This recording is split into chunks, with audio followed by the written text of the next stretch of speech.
চেতলার খবরের দিকে নজর রাখবো। যে সুইমিং পুলের ছবি দেখাচ্ছে, এই সুইমিং পুলে তরুণের মৃত্যু। চেতলা অগ্রণী ক্লাবে সুইমিং পুলে মৃত্যু। আরো একবার জানিয়ে রাখি, চেতলায় সুইমিং পুলে তরুণের মৃত্যু।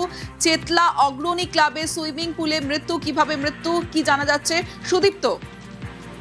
দেখো, চেতলা অগ্রণী ক্লাবের যে সুইমিং পুল, সেখানেই কিন্তু মৃত্যু হয়েছে একজন বছর 19-এর একটি ছেলের, যার নাম ঋচিক চক্রবর্তী, কালীঘাটেরই বাসিন্দা।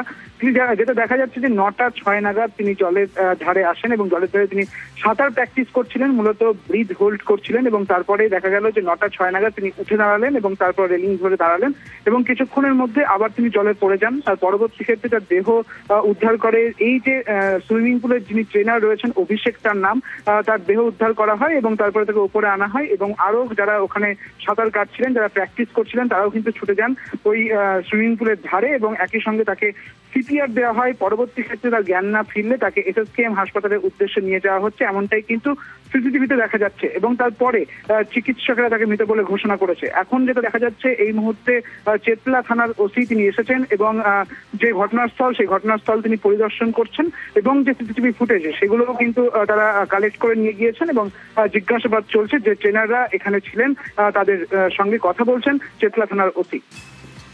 বেশ সুদীপ্ত।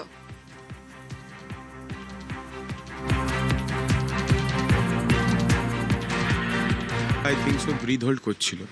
আমরা দৌড়ে যেতে ততক্ষণে অভিষেক দা অলরেডি ছেলেটাকে তুলে নিয়েছে, জল থেকে তুলে নিয়েছে। শুভম আরেকজন যে জলে ছিল, যে ট্রেনার জলে ছিল, সে ঠেলে নিচে থেকে তুলছে আর অভিষেক দা ট্রেনে উপরে টানছে, তুলে নিয়েছে। তারপরে আমরা সিপিআর, আমি বেসিক্যালি শুরু করি সিপিআর দেওয়াটা। তারপরে জিমের দুটো দাদা আসে, জিমের দুটো দাদাও সিপিআর দেওয়া শুরু করে, গুড্ডু সিপিআর দেওয়া শুরু করে। তারপর এখান থেকে গাড়ি বুক করে হসপিটালে নিয়ে যাওয়া।